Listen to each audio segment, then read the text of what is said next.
Honorables Mesdames et Messieurs les membres du Parlement, chers collègues et membres du corps diplomatique,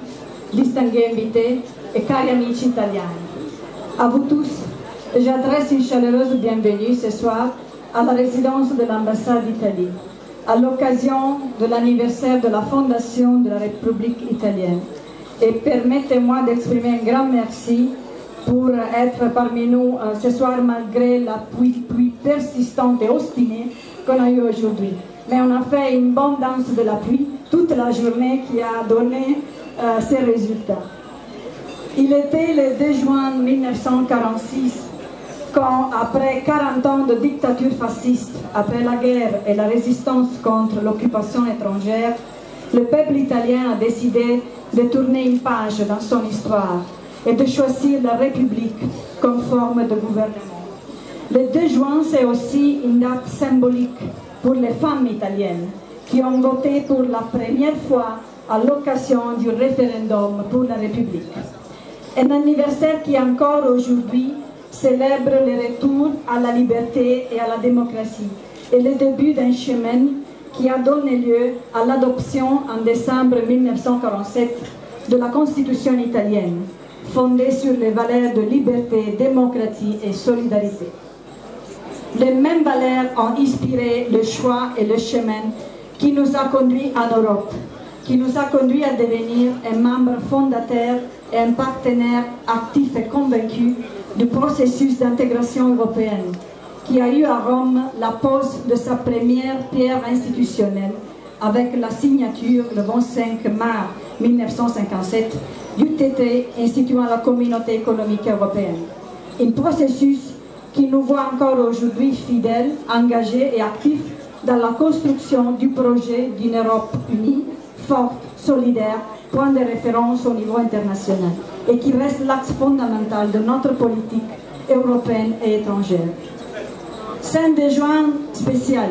que nous célébrons aujourd'hui avec vous. Comme l'a dit hier soir dans son discours à la Nation, le président de la République, Sergio Mattarella. C'est un 2 juin spécial parce qu'après les difficultés de ces dernières années, il se présente sous les signes de l'espoir, parce que l'Italie commence à voir la sortie de la crise. Ce n'était pas simplement une crise économique, mais une crise beaucoup plus profonde, une crise politique de la politique, une crise de confiance qui a fortement frappé la base de nos institutions et même la vie quotidienne de tous les Italiens. Malgré les nombreuses difficultés qui restent encore à surmonter, ce 2 juin se célèbre dans l'esprit d'un nouveau départ, encouragé par les signes de reprise de l'économie italienne qui a recommencé à répartir et à créer des emplois, soutenu par la croissance de nos exportations vers les marchés extérieurs. Nous sommes encore en train de traverser une période difficile, une période de grands changements, une période de réformes, parfois radicales et douloureuses, qui ont été entamées, réalisées, en particulier dans les derniers 15 mois de mandat du gouvernement présidé par M. Matteo Renzi. Le Job Act, qui a réformé le marché du travail, la réforme de l'école, qui a été baptisée la Buona Scuola, la bonne école, l'Italicum, comme on a appelé la nouvelle loi électorale, la nouvelle loi anticorruption, les réformes institutionnelles de la fonction publique qui sont en cours de discussion au Parlement. C'était une période marquée par des sacrifices et par des grands changements, mais aussi par un retour progressif à la normalité institutionnelle,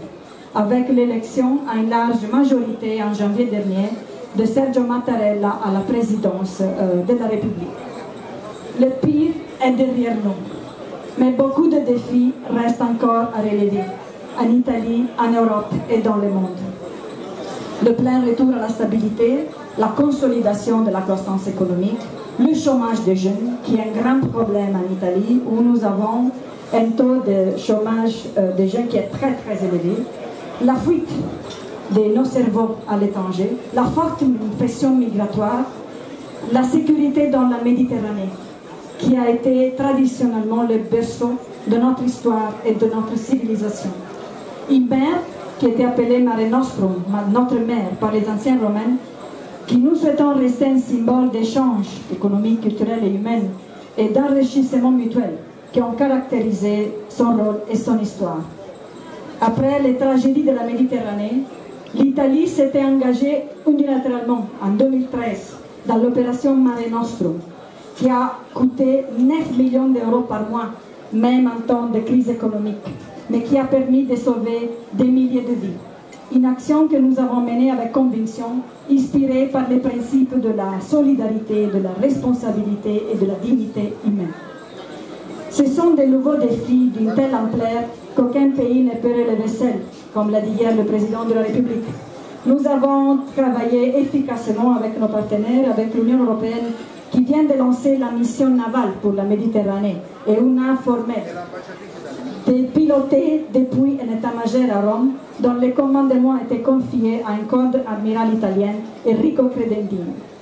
Comme le président Mattarella l'a souligné hier, ce sont des défis qui demandent plus de solidarité, plus de collaboration au niveau international. Ce sont les finalités que l'Italie poursuit dans son engagement international, qui a témoigné par sa présence militaire de peacekeeping que nous avons gardé dans les principaux théâtres d'instabilité, même en temps de crise économique, et que nous poursuivons aussi avec notre présence aux Nations Unies, dont nous célébrons cette année le 60e anniversaire. Ce sont les mêmes finalités que nous poursuivons dans les relations quotidiennes avec nos partenaires et avec, parmi nos partenaires, le Cameroun. Nous sommes liés au Cameroun par un partenariat traditionnel et je pourrais dire spontané, qui a été marqué par une contribution significative à la réalisation d'importants ouvrages infrastructurels et sociaux, considérés encore aujourd'hui un précieux patrimoine commun et un signe de nos liens. Un partenariat qui a été marqué aussi par l'esprit d'amitié et de coopération des nombreux missionnaires et des opérateurs italiens de la solidarité qui sont restés à côté du Cameroun et des Camerounais, même dans les moments difficiles de ces derniers mois. Et encore une fois, c'est un partenariat marqué par la présence encore significative d'une communauté italienne discrète, silencieuse, travailleuse, bien intégrée, qui est la deuxième communauté européenne après la française. Nous croyons, nous sommes convaincus des potentialités encore inexploitées de notre coopération avec le Cameroun, surtout dans les domaines économiques et socioculturels, témoignés par l'intérêt suscité par les études universitaires en Italie, par la langue italienne, par l'intérêt montré par les entreprises à l'occasion des dernières éditions du Salon Promote et du Salon de l'agroalimentaire, le CIALI, qui ont réuni sous les toits communs et symboliques de la Casa Italia, la maison de l'Italie, la participation de nombreuses sociétés italiennes. Nous espérons grandir cette présence qui compte déjà une centaine d'entreprises italiennes, à capitale italienne ou avec des intérêts italiens, et qui nous sommes en train de valoriser à travers la relance du CAICAM, le cercle d'affaires italien qui est basé à Douala.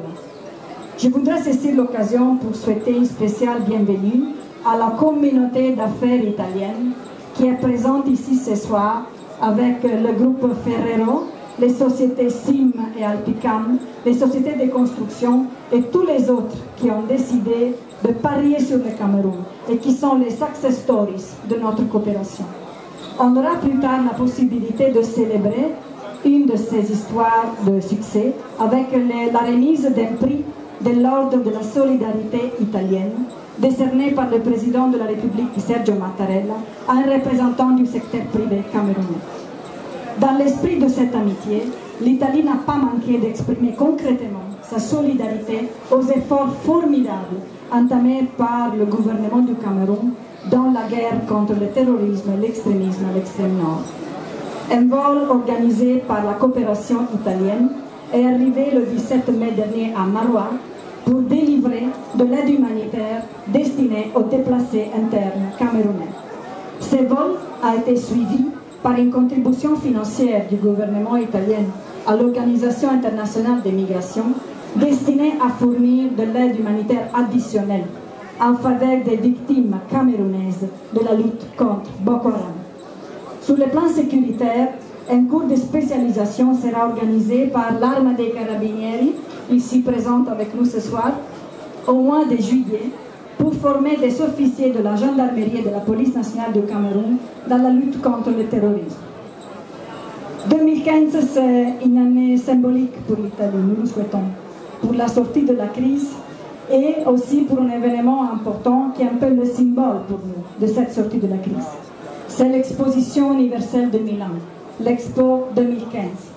qui a ouvert ses portes le 1er mai dernier, consacré à un thème d'actualité d'intérêt global, nourrir la planète, énergie pour la vie, qui offre à nous tous une plateforme extraordinaire de rencontres et de débats avec plus de 154 participants, dont le Cameroun qui est représenté dans le cluster du cacao. L'expo sera pour nous une occasion pour confirmer et relancer nos contacts aussi à un niveau politique avec les membres du gouvernement du Cameroun et notre partenariat avec un programme qui prévoit une journée nationale du Cameroun le 7 juillet à l'Expo de Milan et un business forum le 9 juillet organisé en collaboration avec la Chambre de commerce de Milan. Enfin, permettez-moi de faire une petite référence